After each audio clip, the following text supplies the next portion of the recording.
पाकिस्तानी हमले के जवाब में पाकिस्तान में 4 हवाई रक्षा स्थलों पर सशस्त्र ड्रोन लॉन्च किए गए। इनमें से एक ड्रोन एडी रडार को नष्ट करने में सक्षम रहा। पाकिस्तान ने जम्मू कश्मीर के तंगधार, उरी, पुंछ, मेंढर, राजौरी, अखनूर और उधमपुर में भारी कैलिबर आर्टिलरी गन और सशस्त्र ड्रोन्स का उपयोग करके नियंत्रण रेखा के पार गोलीबारी भी की।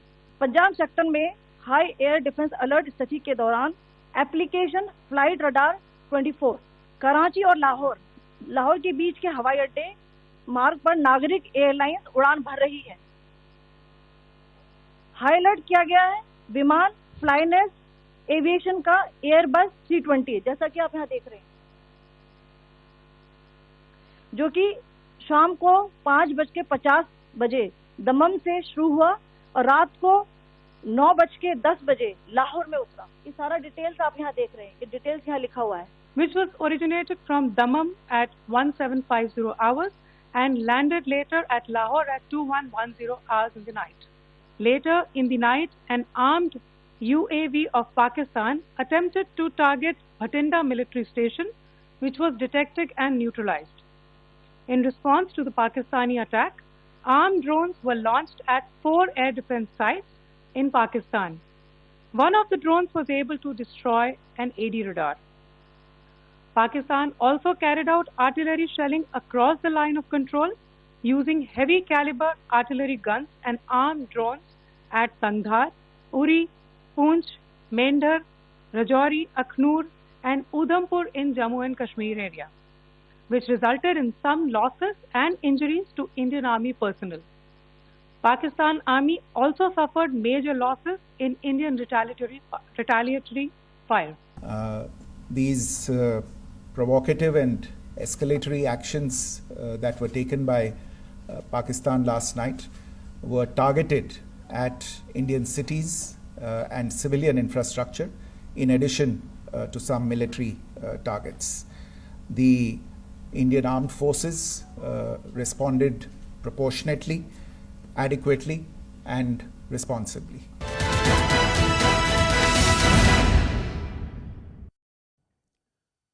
வணக்கம். இது கேள்வி களம். எல்லையில் நடந்திருக்கக்கூடிய போர் பதற்றம் தொடர்பாக அதிகரித்து கொண்டிருக்கக்கூடிய நேற்று அதிகரித்த தாக்குதல் தொடர்பாக விவாதிக்கப் போகிறோம். நம்மோடு ஓய்வு பெற்ற இராணுவ அதிகாரி, எழுத்தாளரும் கூட கர்னல் ஹரிஹரன் அவர்கள், அரசியல் ஆய்வாளர் பேராசிரியர் ராமு மணிவண்ணன் அவர்கள், ஓய்வு பெற்ற முன்னாள் இராணுவ அதிகாரி கர்னல் கணேசன் அவர்கள், விமானப்படையினுடைய முன்னாள் அதிகாரி திரு செல்வ ராமலிங்கம் அவர்கள், திரு கர்னல் அரசு அவர்கள், அனைவருக்கும் வணக்கம். நான் திரு ராமு மணிவண்ணன் அவர்கள்ட்ட கேட்கணும், நேற்று இரவுலேருந்து ஒரு வட இந்தியாவில் குறிப்பாக எல்லை பகுதிகளில் போர் பதற்றம் அதிகரிச்சிருக்கு. இன்று வெளியுறவுத்துறையின் சார்பில் செய்தியாளர்களை சற்று முன்னாடி சந்தித்து என்ன நடந்தது அப்படின்னு இந்திய தரப்பு தன்னுடைய விளக்கத்தை தந்திருக்கு. ஒரு வழிபாட்டு தலங்களை குறிவச்சு தாக்குறாங்க அப்படின்றது தொடங்கி ட்ரோன் தாக்குதல் அது முறியடிக்கப்பட்டது அப்படின்னு பல விவரங்களை ஊடகங்கள் முன்னிலையில் இன்றைக்கி அரசு சொல்லியிருக்கிறது. அதிகரிக்கக்கூடிய போர் பதற்றமும் நேற்று நடந்த இந்த சம்பவங்களும் எல்லைப்பகுதி கிராமங்களை பீதியில் ஆழ்த்தியிருக்கும், அவங்களுக்கு நெருக்கடிகள் இருக்கும். உங்கள் பார்வைகள் என்ன சார்?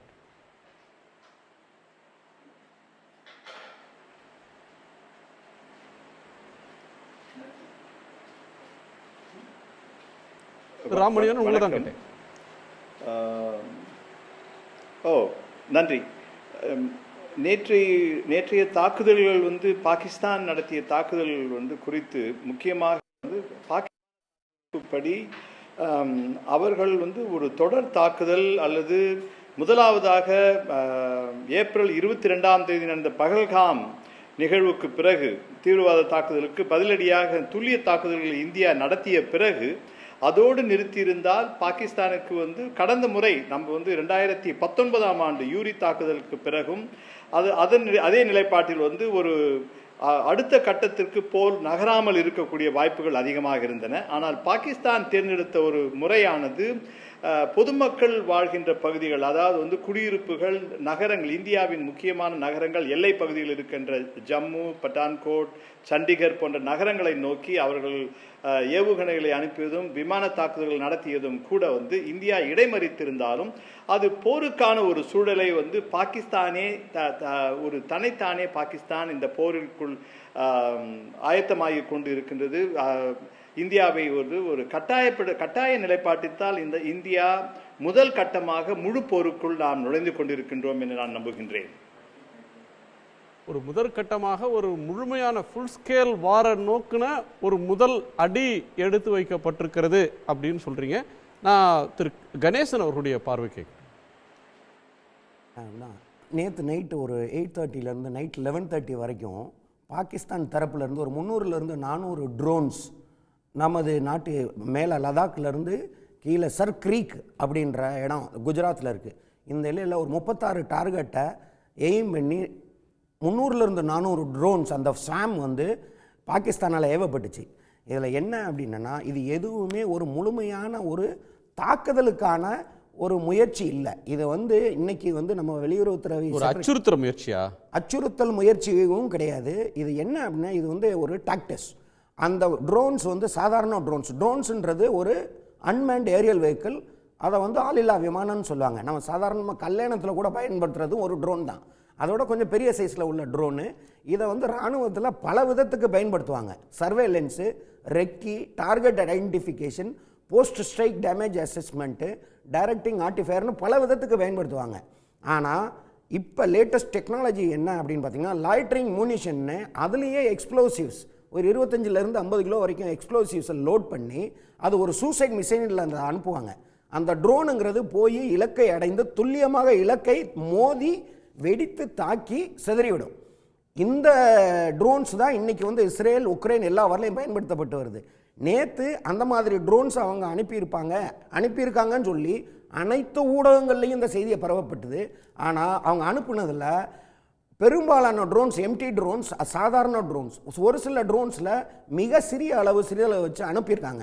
இது எதுக்கு அப்படின்னு பார்த்தீங்கன்னா, நம்மளுடைய ஏர் டிஃபென்ஸ் சிஸ்டம் எந்த அளவுக்கு எஃபெக்டிவாக இருக்குது, நம்மளுடைய ஏர் டிஃபென்ஸ் வெப்பன்ஸ் எங்கெங்கே லொக்கேட் ஆகிருக்கு, அதனுடைய செட்டப் என்ன, நம்மளுடைய தயார் நிலை என்னன்னு தெரிஞ்சுக்கிறதுக்கான ஒரு முயற்சி. இது எதற்கு என்றால், மெயினாக அவங்க வந்து நாளையோ பின்னாளில் அந்த மாதிரி ஒரு வான்வெளி தாக்குதல் நடத்தும் போது இந்த டிஃபென்ஸ் சிஸ்டத்தோட லொக்கேஷனை தெரிஞ்சுக்கிட்டா இதை அவாய்ட் பண்ணிட்டு வரலாமே அப்படிங்கிறதுக்கான ஒரு முயற்சி இது அப்படிங்கிறத நம்ம வெளியுறவுத்துறை செக்ரட்டரி கிளியராக சொன்னார். இதில் வந்து இன்னொரு இது என்னன்னு பார்த்தீங்கன்னா, இதில் வந்து 300 - 400 ட்ரோன்ஸில் வந்து எல்லாத்தையுமே நம்ம சுட்டு வீழ்த்திடல. நம்ம அவ்வளோ பெர்ஃபெக்ட் ஏர் டிஃபென்ஸ் சிஸ்டம் உலகத்தில் யார்கிட்டையுமே கிடையாது. ஆனால் சில ஊடகங்கள் வந்து எல்லாத்தையுமே கொக்கரித்து கொண்டு இருந்தார்கள். அது தவறான செய்தின்னு நம்ம ஊடகமும் எல்லா ஊடகத்திலையும் சொல்கிறது இதுதான். அதிகாரப்பூர்வமாக வர்ற வரைக்கும் இது பண்ணணும். இன்றைக்கி வந்து அதிகாரப்பூர்வ அறிவிப்பு என்னவென்றால், இதில் வந்து மோஸ்ட் ஆஃப் தம் நம்ம வந்து மிட் ஏர் இன்டர்செப்ட் பண்ணிட்டோம் அப்படின்னு. மோஸ்ட் ஆஃப் தம் பெரும்பான்மையினால். இதில் வந்து மற்றதுக்கு என்ன ஆச்சுன்றதை வந்து பிளாங்காக விட்டுட்டாங்க. அப்போ நைட்டு வந்து இதற்கு பதிலடியாக நம்ம 4 லாய்ட்ரிங் மியூனிஷன்ஸ் ட்ரோன்ஸை அவங்களுடைய இராணுவ டார்கெட்டை நோக்கி அனுப்பிச்சோம். அதில் ஒரே ஒரு ட்ரோன் வந்து ஒரு ஏர் டிஃபென்ஸ் ரெடாரை அடித்து தகர்த்துருச்சு. மற்ற 3 அவங்க நியூட்ரலைஸ் பண்ணிட்டாங்க. இது வந்து நேற்று நடந்தது. இந்த முயற்சியில் பாகிஸ்தானுக்கு நான் வந்து ஒரு சில கொஞ்சம் அவங்களுக்கு ஒரு வெற்றி கிடைச்சதுன்னு தான். அவங்களுடைய மிஷன் வந்து நம்ம ஏர் டிஃபென்ஸ் சிஸ்டத்தோட எஃபெக்டிவ்னஸை வந்து தெரிஞ்சுக்கிறதுக்கு மட்டும்தான் அந்த நேற்று நடந்த தாக்குதல் இல்லை, ஒரு ஆழம் பார்க்குற முயற்சி. எந்த அளவுக்கு தயார் நிலையில் இருக்கிறாங்க, எங்க பலம் இருக்கு, எங்க பலவீனங்கள் இருக்குன்னு பார்க்குற முயற்சின்னு மட்டும் நீங்க பார்க்குறீங்க. கண்டிப்பாக இது உண்மையும் அதுதான். ஏன்னா வந்து வெளியுறவுத்துறை செயலாளர் அவர்கள் முன்னாடி நம்மளுடைய டிஃபென்ஸ் பிஆர்ஓ சொன்ன விஷயம் இதுதான். இப்போ பார்த்தீங்கன்னா இதில் வந்து நம்ம வந்து விக்டிமைசேஷன், நம்மளுடைய ஊடகத்தை எப்படி பயன்படுத்தியிருக்காங்கன்னு பார்க்கணும். பொறுப்புள்ளாத மாற்றுமொழி ஊடகங்கள், வேறுமொழி ஊடகங்கள் நேற்று இரவிலிருந்து இன்று அந்த இது வரைக்கும் எவ்வளவு வந்து மிஸ்இன்ஃபர்மேஷன், ப்ரொபகண்டா வார்ஃபேர் அவங்க பண்ணி அதுக்கு விக்டிம் ஆகி அவங்க சொல்கிறாங்க 2 ஃபைட்டர் ஜெட்ஸ் வந்துச்சு, அதை வீழ்த்திட்டோம், ஒரு FJ-17 வீழ்த்திட்டோம், அந்த விமானியை ராம்கடில் அரெஸ்ட் பண்ணிட்டோம், கராச்சி போர்ட்டை வந்து நம்ம தாக்கி அழிச்சிட்டோம் அப்படின்னு எல்லாம் சொன்னது போய். இந்த மாதிரி ஒரு மிஸ்இன்ஃபர்மேஷனை வந்து ஒரு பொறுப்பான ஊடகம் வந்து இந்த மக்களுக்கு கொண்டு போய் சேர்க்கவே கூடாது அப்படின்னு நமது அரசாங்கம் மாறி மாறி கேட்டுக்கிட்டு இருக்கும்போது இந்த பொறுப்புள்ளாத ஊடகங்கள் நான் வந்து நம்ம மொழியில் சொல்லலை, வேற்றுமொழி ஊடகங்கள் அவங்க ஹிந்தி அண்ட் இங்கிலீஷ் தான் சார். வேற்றுமொழினா ஹிந்தி மட்டும் அந்த ஜிங்கோயிஸ்டிக் அல்ல, அத ஹிந்தி இங்கிலீஷ் சேனல் மோசமா தான் இருக்கு. இந்த மாதிரி வந்து அவங்க டிஆர்பிக்காக சென்சேஷனலைஸ் பண்ணணுங்கிறதுக்காக இந்த மாதிரி வந்து ஒரு கீழ்த்தரமான செயலை செய்யறது வந்து அருவருக்கத்தக்கது. இது மட்டும் இல்ல, தற்கொலைப்படை தாக்குதல் ஆரம்பிச்சு எவ்வளவு ஃபேக் நியூஸ், எல்லாமே ஃபேக் நியூஸ், எல்லாம் இவங்க தன்னுடைய இதுக்காக வந்து சென்சேஷனலைஸ் பண்றதுக்காக.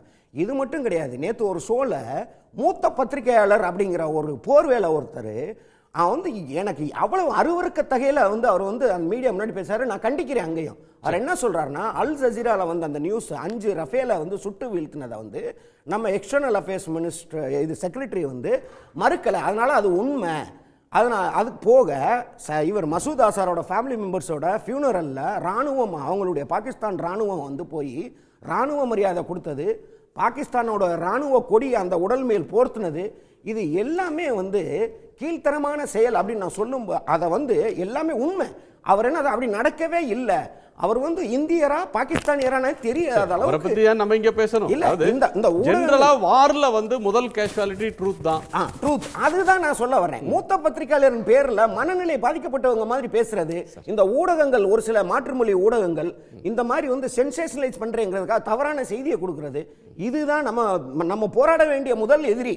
இரண்டாவது, அவர்களுடைய இது வந்து இன்டென்ஷன் நமக்கு தெரிஞ்சிச்சு. அதிகாரப்பூர்வமாக அவர்கள் சொல்லக்கூடிய தகவல்களை வைத்து தான் நம்ம வந்து இரண்டு தரப்பும் என்ன சொல்றாங்க, இரண்டும் வந்து சில உண்மைகளை மறைக்கலாம், சில உண்மைகளை மட்டும் சொல்லலாம், பாதி உண்மையை சொல்லலாம். கண்டிப்பா அது வார்ஃபேர்ல நடக்கக்கூடிய ஒன்று. இதைத்தான் நான் இப்ப சொல்ல வரேன். இப்ப பாத்தீங்கன்னா பாகிஸ்தானோட DGISPR director general inter services public relations ஒரு 3 ஸ்டார் ஜெனரல் வந்து இன்னைக்கு காலையில ஸ்டேட்மெண்ட் கொடுத்தாரு. அவருடைய அந்த ஸ்டேட்மெண்ட்டை வச்சு தான் இவங்க எல்லாம் குதிச்சிட்டு இருந்தாங்க. இந்தியா வந்து 2 ஃபைட்டர் ஜெட்ஸை சுட்டு வீழ்த்திருச்சு, அது வந்து இன்ஃபர்மேஷன் வார்ஃபேர், அது உண்மை கிடையாது. அதை வந்து இன்னைக்கு நம்மளுடைய எக்ஸ்டர்னல் அஃபேர்ஸ் செக்ரட்டரி வந்துட்டார். இப்ப நம்ம சைட்ல பாத்தீங்கன்னா ஒரு சில விஷயங்கள் உண்மையா இருந்தாலும் CNN போன்ற ஊடகங்கள் கூட ரஃபேல் தொடர்பா போடுறாங்களே, அவங்க போட்டதை பாத்தீங்கன்னா CNN அபுதாபி வந்து டிஃபென்ஸ் மினிஸ்டர் ஆஃப் பாகிஸ்தான் ஒரு இன்டர்வியூ நேற்று எடுத்தாங்க. அதுல கேட்கறாங்க, நீங்க வந்து 5 ரஃபேல சுட்டு வீழ்த்திட்டதா சொல்றீங்களே, அதுக்கு உங்ககிட்ட எவிடன்ஸ் இருக்கான்னு கேட்கும்போது அந்த மினிஸ்டர் உண்மையிலேயே ஒருத்தா இருந்தவரா இருந்தா அதோட எவிடன்ஸ் என்னன்னு சொல்லிடணும். ஊடகங்கள்ல இருக்கு அப்படின்னு சொன்னா அல் ஜசீரா மாதிரி ஒரு ஊடகங்கள், இந்த மாதிரி விலை போகும் ஊடகங்கள் CNN போட்டாங்க. CNN கிடையாது, CNN தான் அந்த இன்டர்வியூ எடுத்ததே. CNNல வந்து ஒரு நேற்றைக்கு வந்த செய்தி வந்து என்னன்னா, ஒரு பிரெஞ்சு இன்டெலிஜென்ஸ் சீனியர் அபிஷியல் வந்து ஒரு ரஃபேல வீழ்த்திட்டாங்கன்னு சொன்னதா CNNல ஒரு செய்தி இருந்தது. அது எல்லாம் இது வந்து அதிகாரபூர்வமாக ப்ரூஃபை கொடுத்து அதிகாரபூர்வமாக பிரஸ் கான்ஃபரன்சஸ்ல இவங்க அட்மிட் பண்ணாலோ சொன்னாதான் நம்ம வந்து அதை ஏற்றுக்கொள்ள முடியும். கண்டிப்பா நம்ம இந்தியன் எக்ஸ்பிரஸ்ல ஒரு அன்ஐடென்டிஃபைடு ஒரு ஏர்கிராஃப்ட் ஒரு பிளேன் வாஸ் டவுன் அப்படின்னு சொல்லி எனி ப்ரொஜெக்டைல். இப்போ வந்து ஒரு அன்மேன்ட் ஏரியல் வெஹிக்கிள் சின்னது இருக்கு, பெருசு இருக்கு, எது வேணா இருக்கலாம். ஆனா ரஃபேல் சுட்டு வீழ்த்தப்பட்டது அப்படிங்கிறது வந்து போய் மிகப்பெரிய போய் நம்ம ரஃபேல் வந்து ஸ்கிராம்பிள் ஆகல, அவங்களுடைய ஃபைட்டர் ஜெட்ஸும் இது வரைக்கும் யாருக்கு வரவே இல்லை.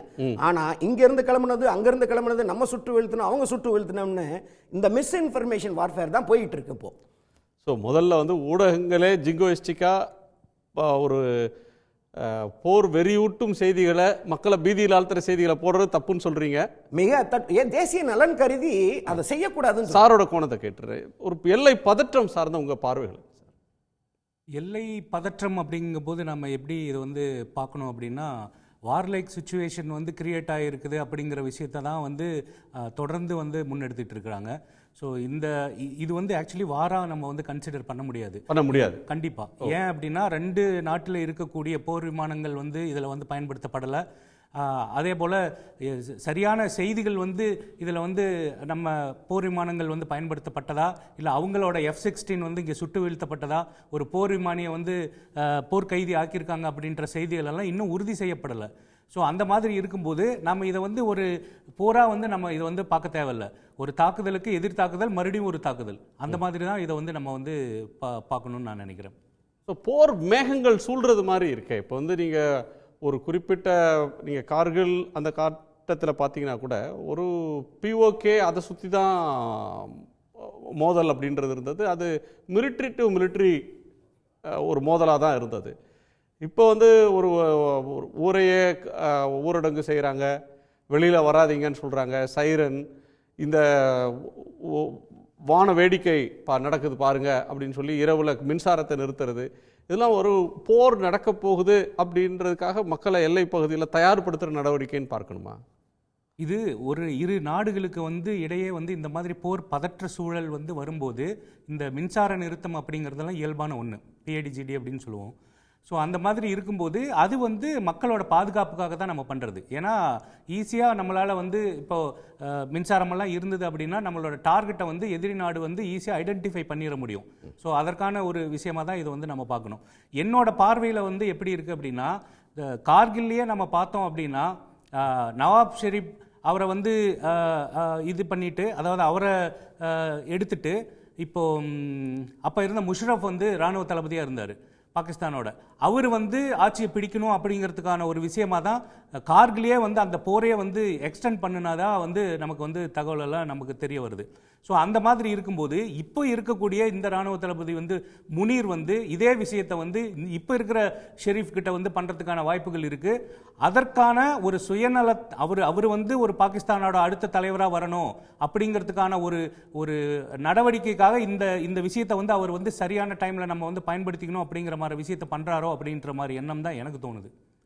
ஸோ அங்கே உள்நாட்டு குழப்பங்களால் அங்கே இருக்கிற அதிகார மோதல்னால இது எஸ்கலேட் ஆகிற வாய்ப்பும் இருக்குன்றீங்க. கண்டிப்பாக. பட் இந்த தீவிரவாதிகள் தாக்கிவிட்டு சென்ற ஒரு சுற்றுலா பயணிகளை கொன்ற பயங்கரவாதிகள் தப்பி போயிட்டாங்க, அவங்க தடுக்கப்படலை, பிடிபடலை. அங்கேருந்து அந்த இதனுடைய தொடக்க புள்ளி. ஏன் அவங்க உள்ளே வர்றதை அலோவ் பண்ணாங்க? தடுத்திருக்க முடியுமா? தடுக்க வேண்டும்ன்ற தகவல்கள் ஏதேனும் இருந்ததா? போன பிறகு அவங்கள இப்போ சொல்கிறாங்கல்ல, ப்ரிசைஸாக அட்டாக் பண்ணாங்க, ஒரு டெரர் லான்ச் பேட் இது, டெரர் கேம்ப் இது அப்படின்னு ஐடென்டிஃபை பண்ணி பண்ணக்கூடியவர்களால் இது மாதிரியான மூமெண்ட்டை இது பண்ண முடியலையா? இந்த ட்ரோன் வார்ஃபேர் அப்படின்றது இந்தியாவுக்கு புதுசா? அவங்க உள்ளே வந்தது எப்படி நம்ம பார்க்குறோம் அப்படின்னா, அது இந்திய உளவுத்துறையோட ஒரு தோல்வியாக தான் நம்ம பார்க்கணும். ஏன் அப்படின்னா, இந்த மாதிரி நிறைய சுற்றுலா பயணிகள் வரும்போது ஏன் தகுந்த பாதுகாப்பு இல்லை, ராணுவம் எங்கே போச்சு அப்படிங்கிறது தான் எல்லாத்தோட கருத்தாகவும் இருக்குது. ஆமாம், ராணுவம் முதல்ல அங்கே வராது. முதல்ல எந்த ஒரு ஆக்டிவிட்டி நடந்தாலும் அதற்கான பொறுப்பு ஜம்மு காஷ்மீர் போலீஸ், அதுக்கப்புறம் துணை ராணுவங்களான சிஆர்பிஎஃப் மற்றும் பிஎஸ்எஃப், அதுக்கப்புறம் தான் ராணுவம் அப்படிங்கிற ஒரு விஷயம் நடக்கும். இதையெல்லாம் தாண்டி முன்னாலேயே இந்திய உளவுத்துறை இந்த மாதிரி மிலிட்டன்ட் மூவ்மெண்ட் இருக்குது, அதனால கவனமாக இருக்கணும் அப்படின்னு தகவல் சொல்ல வேண்டியது அவங்களோட பொறுப்பு. ஆனால் அதில் பார்த்தோம் அப்படின்னா அதுலேயே ஐபி ஆஃபீஸர்ஸ் அந்த சுற்றுலா இதில் அந்த பஹல்காமில் அவங்களும் இருந்திருக்காங்க. அப்போ இது நான் இந்திய உளவுத்துறையோட ஒரு தோல்வியாக தான் இதை நான் பார்க்குறேன். அதே போல் அந்த தீவிரவாதிகள் சுட்டுட்டு அவங்க திரும்பி போயிட்டாங்க அப்படிங்கிற செய்தி உறுதி செய்யப்படலை. போனாங்களான்னு நமக்கு தெரியாது. கண்டிப்பா அவங்க அவங்கள சுட்டு நம்ம சுட்டு வீழ்த்ததற்கான ஒரு சாத்தியக்கூறுகள் தான் அதிகமா ஒழிஞ்சு அவங்க திரும்ப போயிட்டாங்க அப்படிங்கறது நம்ம இதுவரையிலும் உறுதி வீழ்த்திருந்தா உடனே அரசாங்கம் சொல்லிருமே, இந்த 4 பேர் தான் வந்தாங்க, இந்த 4 பேர் அன்னைக்கே 2 பேரை சுட்டு கொன்னுட்டோம் அப்படின்ற செய்திகள்லாம் நிறைய வந்தது. அது இன்னும் அபிஷியலா இன்னும் உறுதி செய்யப்படல. ஆனா அது அன்அபிஷியலா இருக்கிறதுக்கான, அதாவது சாத்தியக்கூறுகள் அதிகம். அவங்க போயிருக்கிறதுக்கான வாய்ப்புகள் மிக குறைவு. ஸோ அந்த தாக்குதலுக்கு எதிர் தாக்குதலாக தான் இந்த 26 உயிர்களுக்கு பதிலடி வாங்கணும் அப்படிங்கிறதுக்காக தான் நம்ம அந்த தீவிரவாத முகாம்களை தான் நம்ம குறிப்பா நம்ம ஒரு சர்ஜிக்கல் ஸ்ட்ரைக் பண்ணணும். இந்த இதை புரிதல் இல்லாமல் அவங்க மறுபடியும் இப்போ பார்த்தீங்கன்னா இன்றைக்கி தான் இப்போ தான் சொல்ல வராங்க 400 ட்ரோன்ஸ் அவங்க ஆல்மோஸ்ட் அனுப்பியிருக்காங்க அப்படின்னு சொல்லிட்டு. ஸோ அந்த 400 ட்ரோன்ஸையும் நம்ம ஏர் டிஃபென்ஸ் சரியான பதிலடி கொடுத்து ஒழிச்சிருக்கு அப்படிங்கிறது நம்ம பெருமைப்படக்கூடிய ஒரு விஷயமா தான் நம்ம இங்கே பார்க்கணும். தெற்காசியாவில் நடக்கிற, நீங்கள் ஒரு விமானப்படையில் பணியாற்றிய ஒரு அதிகாரி, தெற்காசிய பிராந்தியத்தில் நடக்கிற ஃபர்ஸ்ட் ட்ரோன் வார்ஃபேர் இது. இதற்கு முன்னாடி இந்தியா பாகிஸ்தான், இந்தியா சைனா, இந்த ஃபுல் ஸ்கேல் வார் நடந்தப்போ கூட military to military, eye to eye நடந்த சண்டைகள், ஏவுகணை தாக்குதல்கள், விமான தாக்குதல் இதெல்லாம் இருந்தது, பீரங்கி தாக்குதல். இந்த முறை வந்திருக்கிறது இது ஃபர்ஸ்ட் சாப்டர். இந்த போர்லேயே இது ஒரு புதிய அத்தியாயம்ன்றாங்களே, இது இந்தியாவோட கேப்பபிலிட்டி என்ன, பாகிஸ்தானோட கேப்பபிலிட்டி என்ன, இது தெரிஞ்சிருக்கிற விஷயம் என்ன? கண்டிப்பா எல்லா ஆயுதங்களும், ராணுவ ஆயுதங்களும் நவீனமயமாக்கப்படுதல் அப்படிங்கிறது காலத்தால் தவிர்க்க முடியாத ஒன்று. கண்டிப்பாக அந்த காலத்துக்கு ஏற்ப என்ன அப்படிங்கிறது. இப்போ இதுவே வந்து கார்கில் சமயத்துலலாம் ட்ரோன் மாதிரியான விஷயங்கள் நம்ம யோசிச்சு கூட பார்த்ததில்லை. ஸோ இப்போ நமக்கு ட்ரோன் அப்படிங்கிறது வந்து ஒரு மிகப்பெரிய வரப்பிரசாதம்னே சொல்லலாம். ஏன் அப்படின்னா உங்களுக்கு வந்து இதில் வந்து அன்மேண்ட் ஏரியல் வெஹிக்கிள் வந்து உங்களுக்கு வந்து உயிர் சேதம் ஏற்படாது. ஒரு பைலட் வந்து அங்கே போய் ஃபயர் பண்ணி அவங்க வந்து அந்த ஏர்கிராஃப்டை ஃபயர் பண்ணும்போது ஏர்கிராஃப்ட் போகிறது அப்படிங்கிறது ஒரு விஷயம். ஆனால் பைலட்டோட உயிர் சேதமாகும், இல்லைனா ஒரு பிரிசன் ஆஃப் வாரா அவரை பிடிப்பாங்க, இந்த மாதிரி விஷயங்கள் எல்லாம் இருக்கும். இப்போ ட்ரோன் இருக்கும்போது ட்ரோன் போய் அட்டாக் பண்ணிச்சுன்னா நமக்கு அது சக்ஸஸ். ஒருவேளை அதை வந்து அழிச்சிட்டாங்க அப்படின்னா ட்ரோன் போக போகுது, அவ்வளோதான். நமக்கு உயிர் சேதம் எதுவும் ஆக போகிறதில்ல. அதனால வந்து ட்ரோன் வந்து நம்ம யுக்ரைன் வாரில் வந்து பெரிதும் பயன்படுத்தப்பட்டு அது வந்து ஒரு வெற்றிகரமாக வந்து செயல்படுத்தப்பட்டது அப்படிங்கிறது வந்து நம்ம பார்த்துருக்கோம். ஸோ அந்த விதத்தில் நமக்கு இஸ்ரேல் கொடுத்த அந்த ஹார்பி அப்படிங்கிற அந்த ட்ரோன் வந்து நுண்ணிய தாக்குதல் ரொம்ப பர்ஃபெக்டாக போய் நம்மளோட அந்த தீவிரவாதிகளை முகாமை வந்து எந்த ஃப்ளோரில் அடிக்கணும் அப்படிங்கிறது முதற்கொண்டு அவங்க வந்து ரொம்ப பர்ஃபெக்டாக அக்யூரசியோட அவங்க பண்ணியிருக்காங்க அப்படிங்கிறது தான் நம்ம இங்கே வந்து பார்க்கணும். இல்லை, ட்ரோனுக்கு இருக்கிற ப்ரிசைஸான அட்வான்டேஜ் வந்து அக்யூரேசி தான். ஆமாம். இதில் வந்து சொல்கிறதே வந்து அலை அலையாக ட்ரோனை பறக்க விட்றாங்க. சரமாக இந்த முனையிலிருந்தும் அந்த முனையிலிருந்தும் வந்தது அப்படின்றாங்க. அது ரொம்ப பெரும் சேதத்தை எதிர்த்தரப்புக்கு தரும். இந்த நீங்கள் சொல்கிறது மாதிரி பைலட்டோ மற்றவங்களோ ஆட்களை ஒரு போர் கைதியாக மாட்டிக்கொள்கிற வாய்ப்பை தவிர்த்துரும். ஆனால் சேதாரம் அதிகம் இதில் என்றீங்க. ட்ரோனோட ஒரு எஃபெக்ட் அப்படின்னு சொல்லி பார்த்தோம் அப்படின்னா அதோட வார்ஹெட்டோட அந்த எக்ஸ்ப்ளோசிவ் அப்படிங்கிறது வந்து குறைவு தான். கம்பேரிட்டிவ்லி ஒரு ஃபைட்டர் ஏர்கிராஃப்டோட ஒரு மிசைல்ஸ் ஒன்று போகுது, இல்லை சர்ஃபேஸ் டு ஏர் மிசைல் ஒன்று போய் அட்டாக் பண்ணுது அப்படிங்கும்போது ட்ரோனோட பாதிப்பு அப்படிங்கிறது மிக குறைவு தான். அதனால் நம்ம அதை வந்து ரொம்ப குறைத்தெல்லாம் எடை போட தேவையில்லை. அது மட்டும் இல்லாமல் ட்ரோனோட விலை வந்து மிக குறைவு. கம்பேரிட்டிவ்லி ஒரு போர் விமானம் வாங்குறதோ உள்ள ஒரு S-400 மாதிரியான ஒரு ஏவுகணையை வாங்குறதோ அதை வந்து நம்ம ஒப்பிட்டு பார்க்கையில் நம்ம ட்ரோன் வந்து ரொம்ப மிக குறைவான விலையில் நமக்கு கிடைக்கிறதுனால தான் அவங்க என்னமோ தீபாவளி பட்டாசு வெடிக்கிற மாதிரியான விஷயங்கள் வந்து அத்தனை ட்ரோன் வந்து அதனால தான் அனுப்பியிருக்காங்க. அது எல்லாமே ஃபெயிலியர் அப்படிங்கிறதும் வந்து நம்ம வந்து ஏர் டிஃபென்ஸ் வந்து அதை நிரூபிச்சிட்டாங்க. அதில் வந்து துருக்கி நாட்டோட தயாரிப்பு அப்படிங்கிறதும் இருக்குது, சைனாவோட தயாரிப்பும் இருக்குது. இந்த 2 நாட்டோட தயாரிப்பு ட்ரோனும் வந்து ஃபெயிலியர் அப்படிங்கிறது வந்து ஏர் டிஃபென்ஸில் என்ன வேணாலும் நம்ம ஈஸியாக அதை வந்து மடக்கிற முடியும் அப்படிங்கிற விஷயத்தையும் நம்ம வந்து உலகுக்கு காட்டியிருக்கோம். ஓகே, அவங்க திரு அரசு சாரோட கோணத்தை கேட்குறேன். திரு அரசு சார், உங்கள் பார்வை. வணக்கம். வணக்கம். இதுவரையிலும் பேசினவங்களுடைய பதிவுகளை எல்லாரும் கேட்டதுக்கப்புறம் நான் ஒரு சில விஷயங்களை பதிவு பண்ண விரும்புகிறேன்.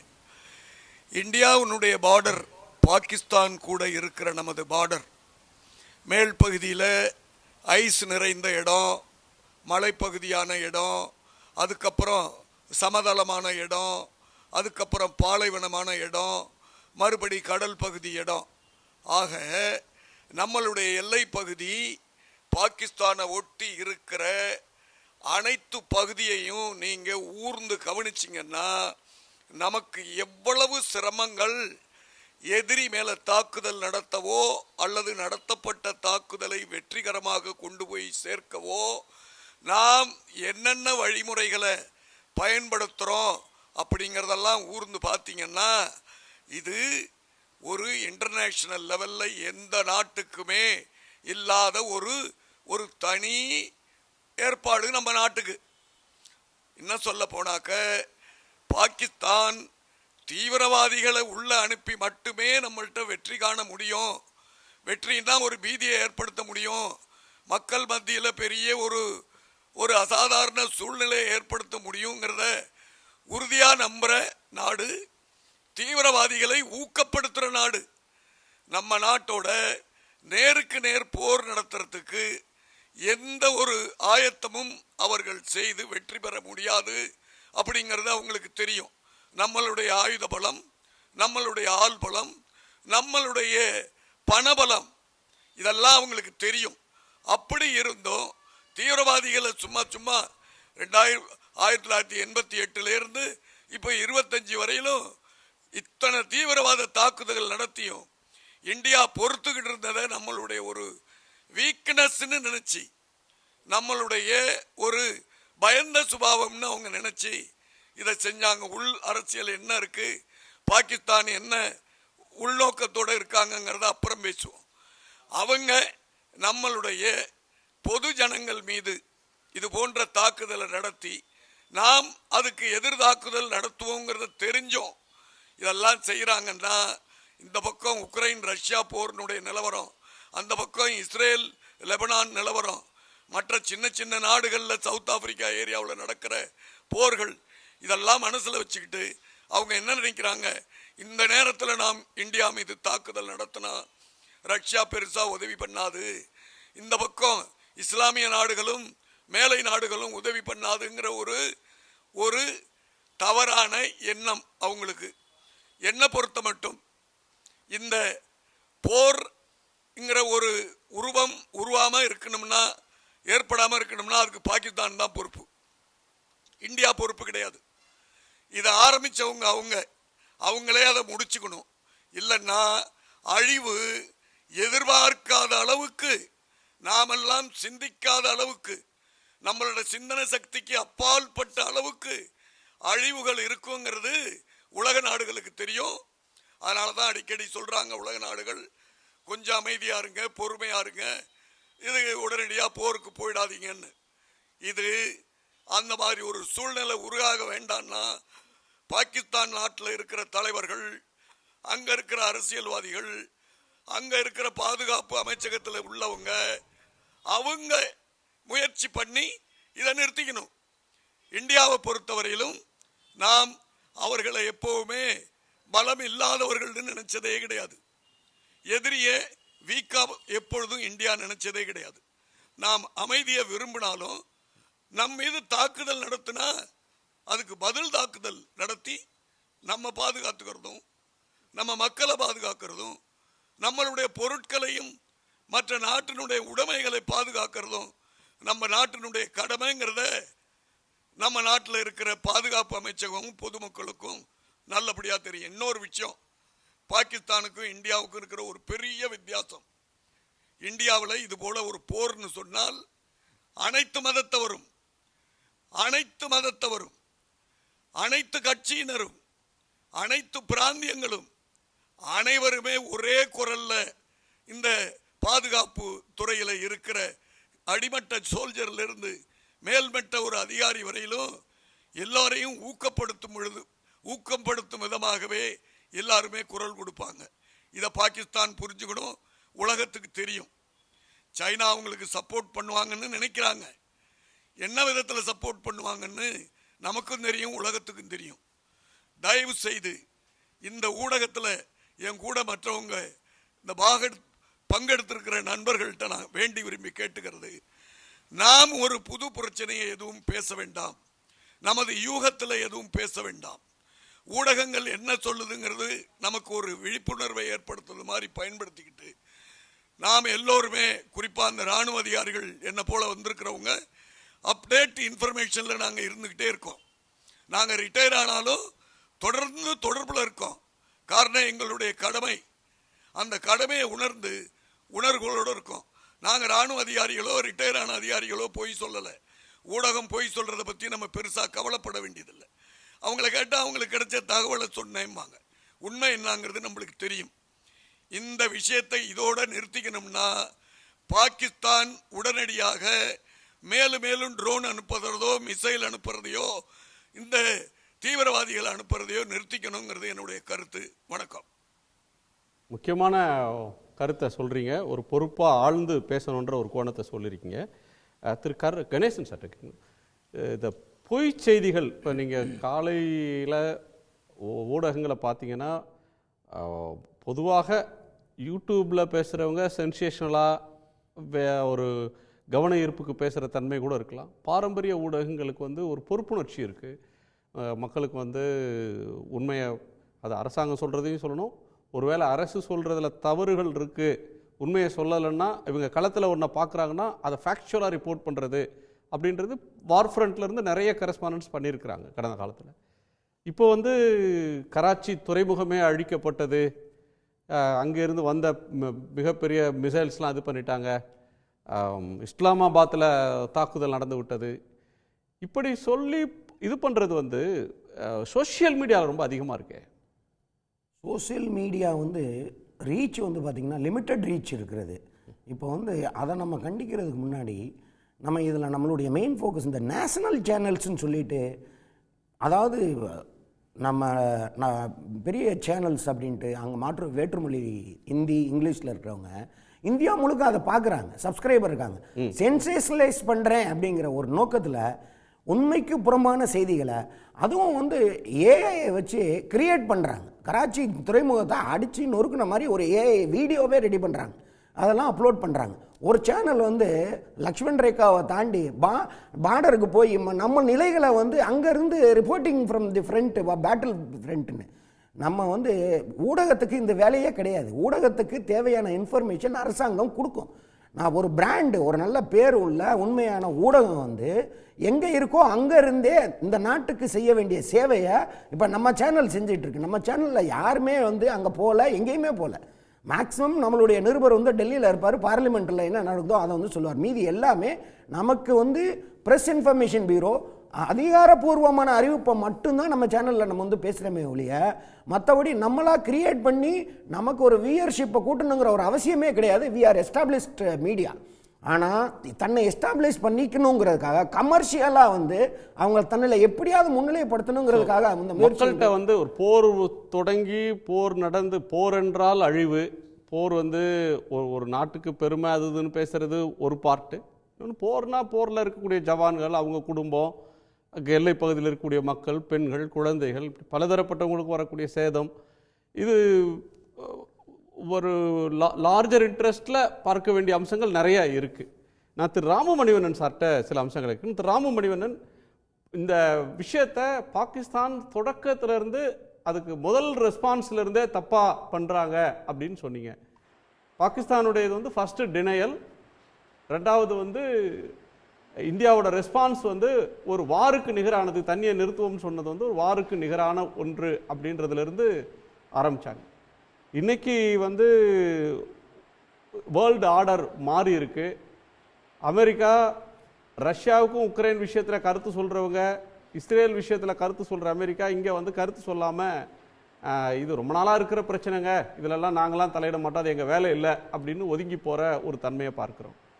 இது எஸ்கலேட் ஆகாமல் தடுக்கப்படணும், இந்த பதற்றம் தனியணும் அப்படின்னா உலக நாடுகள் யாரேனும் தலையிடணும். இரண்டு தரப்பையும் எப்படி இருந்தாலும் உயர்மட்ட அளவில் பேச்சுவார்த்தைகள் இருக்கக்கூடும். இது தனியறதுக்கான ஸ்கோப் இருக்கா? அமெரிக்கா மாதிரியான நாடுகள் இதில் தலையிடாமல் போகிறத எப்படி பார்க்குறீங்க? சைனா இதில் என்ன மாதிரியான நிலைப்பாட்டை எடுக்கும்? அவங்க வந்து இந்த மோதல் வருத்தத்திற்குரியது, அன்ஃபார்ச்சுனேட், இது தவறுங்க அப்படின்னு சொல்கிற தன்மையோடு இருக்குது. அப்படின்னா ஒதுங்கி நிற்குமா? நன்றி. முதலாவதாக வந்து இது பாகிஸ்தான் தீவிரவாதம் என்பதை வந்து ஒரு ஆயுதமாகவே வந்து கடந்த 50-60 வருடங்களாக பயன்படுத்தி வருவது அனைவருக்கும் தெரிந்த ஒரு விஷயம். அதை நாம் வந்து அடிப்படையில் கவனத்தில் கொள்ள வேண்டும். குறிப்பாக வந்து 1971ஆம் ஆண்டு நடந்த போருக்கு பின் பாகிஸ்தான் வந்து என்ன உணர்கின்றது என்றால், நம்ம இந்தியாவுடனான ஒரு கன்வென்ஷனல் வார் என்று சொல்லப்படுகின்ற ஒரு நடைமுறையான ஒரு போரையுடன் திறந்த வெளி ஓப்பன் கான்ஃப்ளிக்ட், அதில் வந்து இந்தியாவை வெற்றி பெற முடியாது என்று அவர்கள் தீர்மானிக்கும் பொழுது வந்து அந்த சிறு குறு போர்கள் என்று சொல்லப்படுகின்றதும், அதோடு மட்டுமல்லாமல் அதிலும் குறிப்பாக வந்து தீவிரவாதத்தை ஒரு ஆயுதமாக பயன்படுத்துவோம், அது தொடர்ந்து அதைத்தான் அவர்கள் வந்து மிக மிக சுலபமாக செய்து கொண்டிருக்கிறார்கள். குறிப்பாக காஷ்மீர் எல்லைப்பகுதிகள் ஊடுருவதும், பிறகு வந்து பொதுமக்களிடையும் அண்மையில் நடந்த ஒரு சுற்றுலா பயணிகள் மத்தியில் அவர்கள் தீவிரவாத செயல்பாடுகளை நிறைவேற்றியது.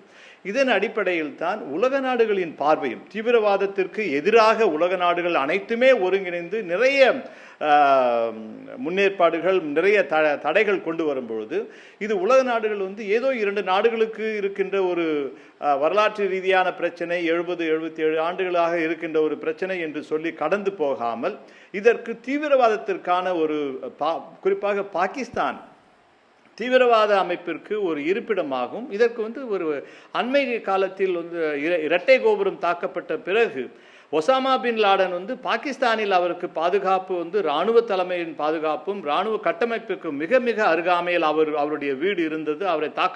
அவர் கடைசியாக வந்து அவர் தாக்கப்பட்ட போது கூட வந்து அதற்கான சாட்சியங்கள் எல்லா நாடுகளிலும் இருக்கிறது. அதற்காக உலக நாடுகள் வந்து இந்த தீவிரவாத செயல்பாடுகளுக்கு எதிராக ஒருங்கிணைய வேண்டும் என்பது தான் இந்தியாவின் அடிப்படையான ஒரு கருத்தாக்கமாகும்.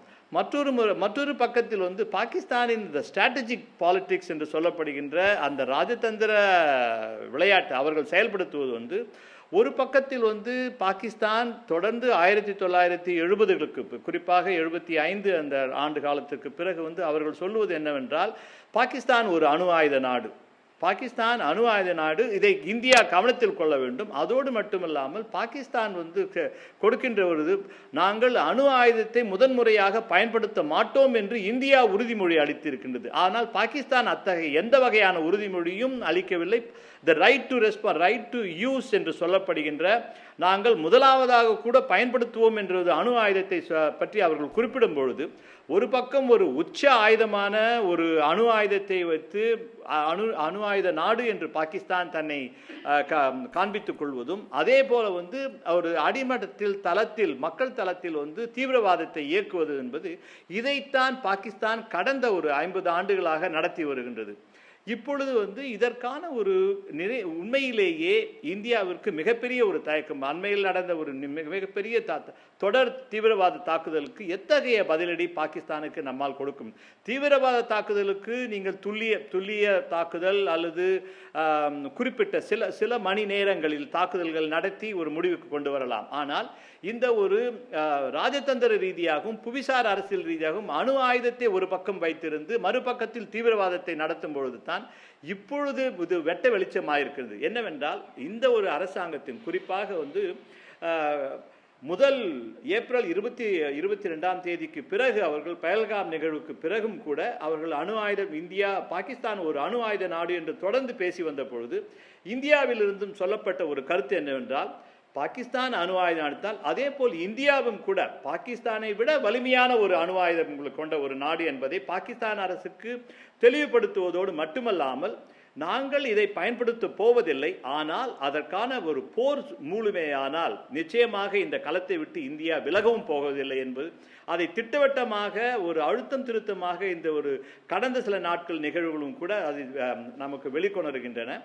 உலக நாடுகளை பொறுத்த மட்டில் அவர்கள் வந்து அவர்களுக்கென்று ஒரு உலக நீதி, இந்த வேர்ல்டு ஆர்டர் என்று சொல்லும் பொழுது வந்து அது வந்து த வெஸ்டர்ன் வேர்ல்டு ஆர்டர் என்று தான் சொல்ல வேண்டும். அதில் வந்து சீனாவும் கூட மிக மிக நீண்ட காலமாக போட்டியிட்டு அதற்கான ஒரு இடத்தை தக்க வைத்துக் கொண்டது. சீனாவை பொறுத்த வரையில் வந்து நேரடியாக இந்தியாவிற்கு எந்த விதமான அச்சுறுத்தல்களை கொடுக்காவிட்டாலும் கூட சீனா பாகிஸ்தானுடன் த ஸ்ட்ராட்டஜிக் அலையன்ஸ் என்று சொல்லப்படுகின்ற அந்த புவிசார் ஒரு கட்டமைப்பில் கொண்டு இயங்கி வருகின்றது.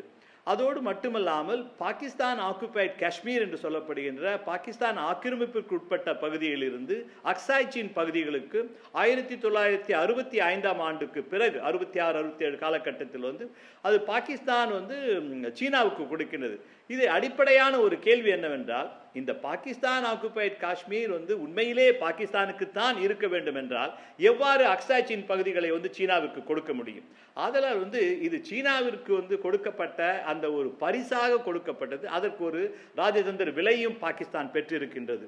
இதன் அடிப்படையில் தான் இது சீனா என்பது மறைமுகமாக தொடர்ந்து பாகிஸ்தானுக்கு தான் ஆதரவாக இருக்கும். ஆனால் நேரடியாக பாகிஸ்தானுடன் ஆதரவில் இரட்டை குழல் துப்பாக்கியாக செயல்படுவதற்கு வாய்ப்புகள் கிடையாது. ஆனால் என்னை பொறுத்த மட்டில் இந்தியாவை வந்து 71ஆம் ஆண்டு போர் முதல் இப்பொழுதும் கூட நாம் வந்து பாகிஸ்தானை எதிர்கொள்ளும் பொழுது எப்பொழுதுமே நம்முடைய மனதில் அந்த பாகிஸ்தான் சீனா என்ற ஒரு இரட்டை தன்மையை வைத்துத்தான் இந்தியாவின் இராணுவ யுக்திகளும் அதோடு அரசியல் வெளியுறவுத்துறை கொள்கைகளும் தீர்மானிக்கப்படுகின்றன. இதன் அடிப்படையில் சீனாவை நாம் வந்து நியூட்ரலைஸ் என்று சொல்லப்படுகின்ற அதற்கு நிறைய காரணங்கள் இருக்கின்றன. ஒன்று, சீனாவுடனும் இந்தியாவுக்கான தொடர்ந்து வருகின்ற எல்லை பிரச்சனைகள். இதற்கு சீனாவும் வந்து தீர்வு காண வேண்டும். அதோடு மட்டுமல்லாமல் சீனாவுக்கு மிக முக்கியமான திபெத் என்ற பகுதியை சார்ந்த ஒரு பிரச்சனை, நாட்டை குறித்த பிரச்சனை இந்தியாவிற்கு வந்து அது வந்து தார்மீகமாகவும் அரசியல் புவிசார் ரீதியாகவும் முக்கியமான பிரச்சனை. இது எந்த வகையிலும் சீனா நேரடியாக பாகிஸ்தானுக்கு ஆதரவாக களத்தில் இறங்குமேயானால் இந்தியா தன்னுடைய கொள்கையை மாற்றிக்கொள்ளலாம். இதை நான் எதற்காக சொல்லுகிறேன் என்றால், நாம் வந்து நம்முடைய சிந்து நதிநீர் பங்கீடு குறித்து நாம் வந்து ஒப்பந்தத்தை இந்தியா விலக்கி வைத்ததாக அறிவித்த பொழுது பாகிஸ்தான் 1972ஆம் ஆண்டு நடந்த சிம்லா ஒப்பந்தத்தை விட்டு நிராகரிப்பதாக கூறியது. நாம் இந்த 2 ஒப்பந்தங்களுக்கும் கூட மிகப்பெரிய வித்தியாசம் இருக்கின்றது. இந்த 2 ஒப்பந்தங்களிடையே பாகிஸ்தான் நிராகரிப்பாக சொல்லும் பொழுது அதை 1972ஆம் ஆண்டே பாகிஸ்தான் விலக்கிவிட்டது, நிராகரித்து விட்டது. அதன் எந்த வகையில் பாகிஸ்தான் 1972 சிம்லா ஒப்பந்தத்தை பின்பற்றியது என்பது இன்று கூட ஒரு மிகப்பெரிய ஒரு பொய். அதனால் வந்து நமக்கு ஆனால் சிந்து நதி நீர் ஒப்பந்தத்தை பொறுத்த மட்டில் வந்து மக்களின் வாழ்வாதாரம், பாகிஸ்தானின் பொருளாதாரம், மக்கள் விவசாயம் இவை அனைத்துமே அடங்கியுள்ளது. எத்தனையா போர் 65, 71, 99 பிறகு தொடர் நிகழ்வுகள், தீவிரவாத தாக்குதல்கள், தொடர் நிகழ்வுகள் கூட எப்பொழுதுமே இந்தியா அந்த சிந்து நதி நீர் ஒப்பந்தத்தை விலக்கி வைப்பதாகவோ நிராகரிப்பதாக சொல்லவில்லை. ஆனால் அதற்கு இப்பொழுது அதை தீர்மானிக்க வேண்டும். ஏனென்றால் இந்த அணு ஆயுத அரசியல், அதோடு மட்டுமல்லாமல் வந்து அடித்தளத்தில் வந்து தீவிரவாத தாக்குதல்கள் என்று சொல்லும் பொழுது நாம் ஏதோ ஒரு வகையில் வந்து பாகிஸ்தானை ஒரு கட்டுமானத்திற்குள் கொண்டு வர வேண்டும் என்பதைத்தான் இந்த அரசாங்கத்தின் நிலைப்பாடுகளும், அதோடு மட்டுமல்லாமல் 2 நாட்களாக வந்து த கிரவுண்ட் ரியாலிட்டி என்று சொல்லப்படுகின்ற அவர்களுக்கு நாம் பதிலடி கொடுப்பதோடு, நாம் சில மணித்துளிகளுக்கு முன்பாக மற்ற கருத்தாளர்கள் கூட சொன்னது என்னவென்றால், முக்கியமான பிரதான நகரங்களை வந்து தாக்குதல்கள் தொடர்பு செய்திகளை குறித்து நாம் அதை குறித்து ஒரு ஆய்ந்து அறிவிப்பு செய்ய வேண்டும் என்பது என்னை பொறுத்த மட்டில் வந்து நிச்சயம் அது உண்மை.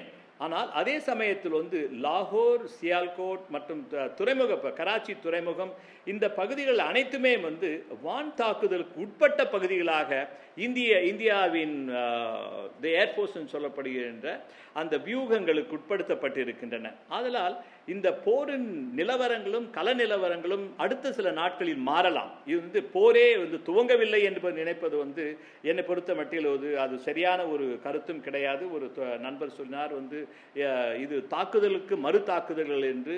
இது தாக்குதலுக்கு மறு தாக்குதல்கள் வந்து 3 நாட்களாக தொடர்ந்து நடைபெறாது. 12 நாட்களுக்கு பிறகு அணு ஆயுதத்தை பற்றி அவர்கள் பேசுவதும், அதோடு மட்டுமல்லாமல் பலுச்சிஸ்தானில் நடந்து வருகின்ற அவர்கள் இந்த போர் துவங்கிய பிறகு அந்த அண்மைய 2 நாட்களுக்கு உள்ளாகவே பலுச்சிஸ்தானில் அவர்கள் வந்து பலுச்சிஸ்தான் லிபரேஷன் ஆர்மி என்று சொல்லப்படுகின்ற பலுச்சிஸ்தான் விடுதலை அமைப்பானது சுதந்திர நாடாக அறிவிக்கப்பட வேண்டும் என்று சொல்லப்படுவதும், பிறகு வந்து ஒரு கிளர்ச்சி, அரசியல் இராணுவ கிளர்ச்சி, அந்த உள்நாட்டு கிளர்ச்சி என்பது பாகிஸ்தானில் நடந்து வருகிறது. இந்த எல்லா சூழலையும் எடுத்து பார்க்கும் பொழுது வந்து அங்க பாகிஸ்தானின் இராணுவமும் அங்கு இருக்கின்ற அரசியல் தலைமைக்கும் கூட முரண்பாடுகள் தீவிரமாகலாம். இதன் மூலமாக ஒரு ஆட்சி மாற்றத்திற்கு கூட த மிலிட்ரி கூ என்று சொல்லப்படி அதற்கு சரித்திர ரீதியாக பாகிஸ்தானின் வரலாற்று சாறுகள் இருக்கின்றன. அது அயூப் கான் முதல், அடுத்ததாக வந்து ஜியாவுல் ஹக், அதற்கு அடுத்ததாக வந்து முஷ்ரப் காலத்திற்கு பிறகு இப்பொழுது வந்து அசீஃப் முனீர், இதையெல்லாம் வந்து வரலாற்று ரீதியாக பார்க்கப்பட வேண்டிய விஷயம். இது வந்து தொடர் the DNA of பாகிஸ்தானி ரீஜிம் என்று சொல்லப்படுகின்ற அவர்களுடைய கட்டமைப்பு, அரசியல் இராணுவ கட்டமைப்பானது இத்தகைய செயல்பாடுகளை தான் தொடர்ந்து செய்வதற்கான சாத்தியக்கூறுகள் இருக்கின்றன. அதன் அடிப்படையிலேயே தான் உலக நாடுகளும் அவர்களுடைய இந்தியாவுக்கு ஆதரவாக நிற்பார்களா வேண்டாமா என்பதை பொறுத்த மட்டில் இந்த தீவிரவாதத்தின் அடிப்படையில் வந்து உலக நாடுகள் இந்தியாவை சார்ந்து தான் செயல்படும் என்பது என்னுடைய நம்பிக்கை. ஓகே, பிரவீன் சஹாரி மாதிரியான இராணுவ இதை ஆய்வு செய்யக்கூடிய பத்திரிகையாளர்கள், ஆய்வாளர்கள் இப்போ நடக்கக்கூடியது லைன் ஆஃப் கண்ட்ரோலில் எல்லை கட்டுப்பாட்டு பகுதியாக இருக்கலாம், அல்லது வரையறுக்கப்பட்ட சர்வதேச பார்டர், அதில் இப்போ நம்ம பார்த்துக்கிட்டு இருக்கிற தாக்குதல்கள் இதெல்லாமே வந்து ஓரளவுக்கு அனுமானிக்கப்பட்ட ஒன்று தான். இதெல்லாம் நடக்கும் அப்படின்னு அனுமானிக்கப்பட்ட ஒன்று தான். ஆனால் இன்னைக்கு தேதிக்கு இது மேனேஜபிள், 2 தரப்பும். ஆனால் சுச்சுவேஷன் ரொம்ப டிஃபிகல்ட் தான். வரக்கூடிய நாட்களில் பாகிஸ்தான் எவ்வாறு நடந்து கொள்கிறது அப்படின்றத பொறுத்தான் இது எஸ்கலேட் ஆகிறதும் டீஎஸ்கலேட் ஆகிறது. இந்த போரை நோக்கி போகிறது அல்லது பதற்றம் தணிவது அப்படின்றது இருக்கும். இவ்வளவு ஆர்ட்லரிஸ் அனுப்புறது அல்லது இன்னமும் ஏர்ஃபோர்ஸ் அதில் ஜாயின் ஆகலை. பார்த்திங்கன்னா இந்த ஆப்ரேஷன் சிந்தூர்னு நம்ம பாரத நாடு வந்து நம்ம இதை லான்ச் பண்ணது தீவிரவாதத்துக்கு எதிராக. நம்ம வந்து இன்றைக்கு வரைக்கும் நம்மளுடைய கவர்மெண்ட்டோட அதிகாரப்பூர்வ அறிவிப்பு என்னவென்றால் இது ஒரு ஆரம்பம். ஆப்ரேஷன் சிந்தூர் இஸ் அண்டர் வே. இப்போ வந்து பாகிஸ்தான் வந்து அவங்க என்ன மொபிலைஸ் பண்ணணுமோ அவங்களுடைய வார் ஃபைட்டிங் மிஷினரிஸ் எல்லாமே அவங்க எல்லாமே தயார் நிலையில் இருக்கும்போது, அதாவது ஒரு சில இது வந்து பொதுமக்களுக்கு நம்மளுக்கும் வந்து தெரியாது. நம்ம சைடிலிருந்து என்ன மொபிலைஸ் ஆகணும், வார் ப்ரிப்பேர்ட்னஸ், இதை வந்து நம்மளை விட அண்டை நாடுகள் தங்களுடைய இன்டெலிஜென்ஸை வச்சு அவங்களுக்கு நல்லா தெரிஞ்சு வச்சுருப்பாங்க. ரெண்டு நாடும் எந்த அதாவது பிரிங்க் ஆஃப் வாரில் இருக்கா இல்லை தே ஆர் ஆல்ரெடி இன்டு வாரா அப்படிங்கிறது வந்து தூரமாக இருந்து பார்க்குற மற்ற நாடுகள் சொல்ல இவங்க ரெண்டு பேரும் வந்து போருக்குள்ளே நுழைஞ்சிட்டாங்க, நுழைய போகிறாங்க அப்படிங்கிறது. பட் இண்டிகேட்டர்ஸ் என்ன சொல்லுது அப்படின்னு பார்த்தீங்கன்னா வி ஆர் ஆல்ரெடி இன்டு வார். வார் வந்து நம்ம மேல் திணிக்கப்பட்டிருக்கு. நீங்க ஆல்ரெடி இன்டு வார்ன்றீங்க. இந்த situation already into war. we are already into war அப்படிங்கிறது ஏன் அப்படி சொல்றீங்க? பலரும் இப்ப சொல்றது, ஒரு சர்வதேச பார்வையாளர்கள் சொல்றது வந்து ஒரு போர் முகாமுக்கு போர் முனைக்கு போற கட்டத்தில் இருக்கிறோம், அதுக்கு முந்தின பதற்றம் தொடங்கி இருக்கு, ஆக்சுவல் போர்க்களம் போர் அப்படின்ற ஒன்று இன்னும் தொடங்கல, இப்ப நினைச்சாலும் இதை வந்து இரண்டு நாடுகளாலையும் மேனேஜ் பண்ணி ஒரு இணக்கமாக கொண்டு வந்துட முடியும், இதை வந்து டீஎஸ்கலேட் பண்ணிட முடியும்னு சொல்கிறாங்களே சார். டீஎஸ்கலேஷன் பண்ணணும் அப்படிங்கிறது வந்து எப்படின்னு பார்த்தீங்கன்னா the purpose of this escalation, இப்போ இந்த இப்போ உள்ள சுச்சுவேஷன் எதனால் வந்தது அப்படிங்கிறத நம்ம பார்க்கணும். இப்போ நம்ம தேசிய தலைமை, நம்ம கேபினட் கமிட்டி ஆன் செக்யூரிட்டி, நம்ம இந்த இதை வந்து தீவிரவாதத்துக்கு எதிராக பண்ணியிருக்கோம், பஹல்காம்க்கு எடுத்து பண்ணியிருக்கோம் அப்படின்னு ஒரு ஸ்டேட்மெண்ட் கொடுத்துட்டாங்க. அவங்க they have to strike hard எடுத்து தீவிரவாதம் இதுக்கு ஒரு முற்றுப்புள்ளி வச்சே ஆகணும்னு சொல்கிறாங்க. இப்போ வந்து ஒரு சின்ன 2 நிமிஷம் எடுத்துப்பேன். பாகிஸ்தானோட வேல்யூ ஆஃப் டோட்டல் எக்ஸ்போர்ட்ஸ் வந்து ஒரு வருஷத்துக்கு $35-40 பில்லியன் மட்டும்தான். அதே சமயம் இந்தியாவோட வேல்யூ ஆஃப் டோட்டல் எக்ஸ்போர்ட்ஸ் வந்து $850 பில்லியன். இப்போ அவங்களுடைய எக்கானமி பார்த்தீங்கன்னா ஏன் இவ்வளவு கீழே இருக்குது அப்படின்னா அவங்க தீவிரவாதத்தை வந்து ஒரு மகாராஷ்டிராவோட கொஞ்சம் தான் சார், அவங்க ஒரு மகாராஷ்டிரா ஸ்டேட் அளவுக்கு தான் அது இருக்கும், அதனுடைய எக்கானமி சைஸே அவ்வளவு சைஸ் வச்சிருக்கிற அந்த நாடு $350 பில்லியன் ஒரு வருஷத்துக்கு வந்து எப்படி வந்து ராணுவத்துக்கு செலவழிக்க முடியும் பார்த்தீங்கன்னா தீவிரவாதத்தை ஒரு இண்டஸ்ட்ரியாக பார்க்குறாங்க. They are 1979 they started manufacturing தீவிரவாதத்தை அவங்க உற்பத்தி பண்ணாங்க, அதை ஆப்கானிஸ்தானுக்கு எக்ஸ்போர்ட் பண்ணாங்க, அங்கே பர்பஸ் முடிஞ்ச உடனே உலக நாடுகளுக்கு எக்ஸ்போர்ட் பண்ணாங்க.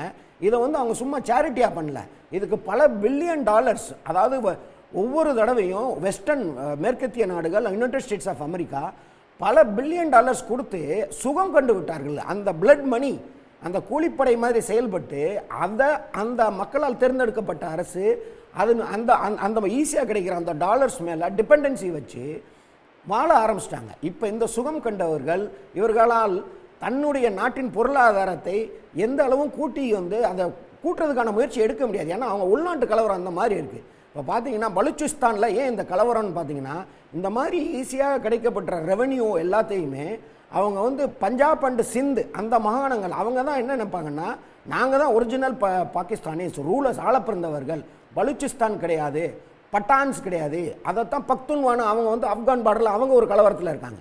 நேற்று வந்து பலுச்சிஸ்தானில் ஒரு பாகிஸ்தான் ராணுவ கான்வாய் மேலே குண்டுமலை பொழுது அதை ரெக்கார்ட் பண்ணி அந்த 14 ராணுவ வீரர்கள் இறந்ததை வந்து போட்டு ஒரு ஸ்டேட்மெண்ட்டாக காட்டுறாங்க. Balochistan is at the brink of getting liberated. இப்போ பாகிஸ்தான் வந்து இப்போ உள்ள பாகிஸ்தானோட ஷேப்பே கூடிய சீக்கிரம் மாறப்போகுது அப்படிங்கிறது வந்து அவங்களுக்கு தெரியும். இப்போ இந்த சுச்சுவேஷனில் அவங்க அந்த பாகிஸ்தான் இராணுவம் வரலாறுல திரும்பி பார்த்தோம்னா பாகிஸ்தானை ஆண்ட எந்த ஒரு சிவிலியன் அரசு பிரைம் மினிஸ்டரும் அவங்க பாகிஸ்தானில் செட்டில் ஆனதா சரித்திரமே இல்லை. ஒன்று அவர் கொல்லப்பட்டிருப்பார், இல்லை சிறைக்கு சென்றிருப்பார், இல்லை நாடு கடத்தப்பட்டிருப்பார். அங்கே யாருமே இருக்க மாட்டாங்க. இராணுவ ஆட்சி ஒவ்வொரு தடவையும் வரும் இந்த மாதிரி அவங்க சிக்கலில் இருக்கும்போது. இன்றைக்கி நம்ம என்ன எந்த சுச்சுவேஷனில் அவங்க இருக்காங்கன்னா $7.5 பில்லியன் கேட்டு IMF முன்னாடி நிற்கிறாங்க. அதை நிப்பாட்டுறதுக்கு அவங்களுக்கு கொடுக்கக்கூடாது, இந்த மணியெல்லாம் வந்து அவங்க தீவிரவாதத்தை வந்து ப்ரொமோட் பண்ணுறதுக்கு யூஸ் பண்ணுறாங்கன்னு இந்தியா வந்து இன்னைக்கு 200 நாடுகளில் நம்மளுடைய அம்பாசிடர்ஸ் போய் அந்தந்த ஹோஸ்ட் நேஷன்ஸ்கிட்ட போய் இதுக்கு வந்து அடைக்கலம் கொடுக்கக்கூடாது, IMF இந்த காசை கொடுக்க விடக்கூடாது அப்படின்னு அவங்க நிப்பாட்டுறாங்க. இப்போ வந்து ஒரே ஒரு இது அவங்க IMF தராம விடுறதும் நீங்க சிந்து நதி பாயறதை தடுக்கிறதும் வந்து லாங் டேர்ம் ஒரு நீண்டகால பாதிப்பை பாகிஸ்தான் உணரச் செய்கிறதுக்கான ஒரு ராஜதந்திர இன்டர்வென்ஷன்ஸ். ஆனால் இப்போ எல்லையில் நடக்கக்கூடிய பதற்றம்ன்றது மேலும் ஒரு போரை நோக்கி போயிடுமோ அல்லது தனியுமா அப்படின்ற ஒன்று தான் இப்போ பெரும்பாலானவங்களுக்கு இருக்கக்கூடிய ஒரு பாகிஸ்தான் என்ன மூவ் அடுத்து எடுக்க போகுது, இந்தியா ரிட்டாலியேட் பண்ண போகிறாங்களா, அஃபென்சிவாக அடுத்து போக போகிறாங்களான்ற ஒன்று தான். அது சார்ந்து கொஞ்சம் பேசலாம்னு நினைக்கிறேன். ஒரு வெளியுறவுத்துறை செக்ரட்டரி மிஸ்டர் அதிலிருந்து நம்ம புரிஞ்சுக்கணும் அவருடைய லாங்குவேஜ் நேற்று எப்படி இருந்துச்சு இன்னைக்கு எப்படி இருந்ததுன்னு ஒரு சின்ன ஒரு இது அப்சர்வேஷன் நான் சொல்கிறேன். நேற்று வரைக்கும் அவர் என்ன சொன்னார்னா, நம்மளுடைய பாலிசி டிட்ரன்ஸ், நம்ம அவங்களுடைய நாட்டு இராணுவ தளங்களை அழிக்க போகிறதில்ல, அது வந்து நம்ம தாக்குதல் நோக்கமே இல்லை, நம்ம வந்து தீவிரவாதத்தை மட்டும்தான் அழிக்கிறோம், அதை எங்களுடைய நோக்கம் தீவிரவாதத்தை மட்டும் அழிக்கிற நோக்கம் அப்படிங்கிறத அவர் கிளியராக வந்து எம்ஃபாசிஸ் பண்ணி சொல்லிட்டு போனார். அதே செக்ரட்டரி இன்று அவருடைய ப்ரெஸ் ரிலீஸில் இந்த டாபிக் எதையுமே அவர் பேசலை. எதையுமே பேசாமல் வெரி வெரி ப்ரீஃபாக நேற்று என்ன நடந்தது அப்படிங்கிறத சொல்லிட்டு பிளெண்டாக முடிச்சுட்டு போயிட்டார். இந்த லாங்குவேஜ் வந்து இந்த change in language, change in stands நம்ம என்னன்னு நாம புரிஞ்சுக்கணும். ஒரு லேமன் அது ரெண்டு அந்த சேஞ்சை எப்படி புரிஞ்சுக்கணும்னு நினைப்பீங்க? இப்போ வந்து இந்த போர் பதற்றம் வந்து எஸ்கலேஷனுங்கிறது நம்ம நேற்று வரைக்கும் நம்ம என்ன நினச்சோம், இது எஸ்கலேட் ஆகக்கூடாது, நீ எஸ்கலேட் பண்ணாதா, நான் ஐ ஆம் ரெடி டு கோஆபரேட், நான் உன்னுடைய ராணுவ நிலையில தாக்க மாட்டேன் அப்படின்னு சொல்லிக்கிட்டு இருந்த நம்மளுடைய அரசாங்கம் இன்று அந்த மாதிரி எந்த ஒரு இதையும் பேசலை. ஏன்னா there are certain indicators. So இந்திய அரசு தன்னுடைய நிலைப்பாட்டை ஹார்டன் பண்ணுதுன்னு சொல்ல வரீங்க? Horton stand. அப்படியா சார்? நான் எப்படி பார்க்குறேன் அப்படின்னா, போர் சூழும் அபாயம் இருக்குது அப்படிங்கிறதுல வந்து மாற்றுக்கிறது கிடையாது. ஆனால் இதை வந்து போராக நம்ம வந்து we cannot consider. அதுதான் வந்து இது வந்து திரும்பவும் நான் அதை சொல்கிறேன், ஒரு தாக்குதலுக்கு எதிர்த்தாக்குதல் தான் இதை வந்து நம்ம பார்க்கணும்.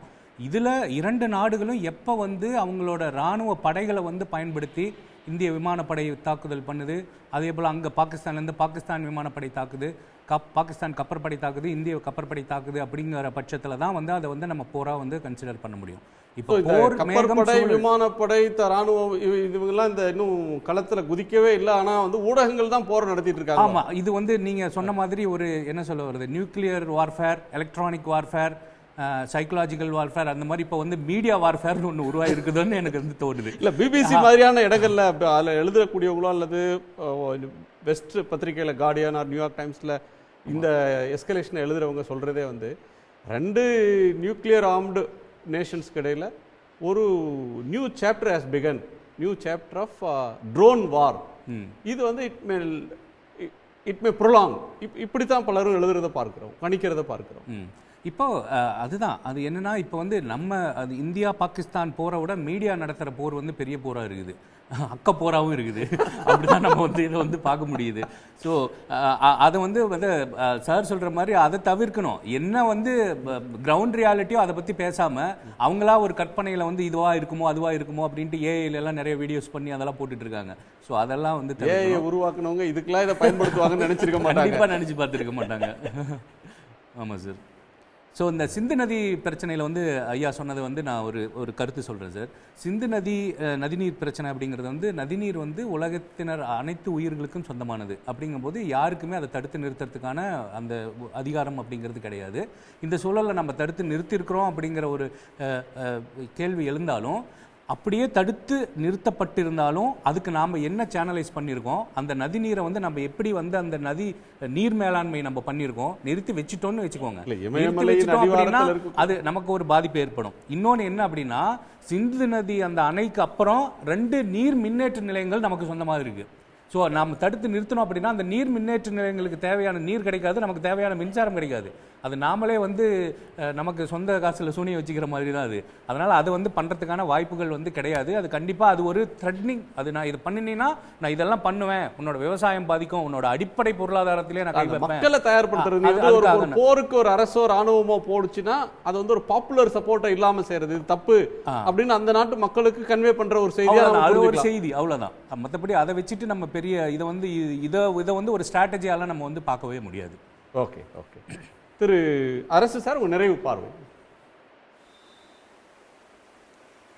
அதாவது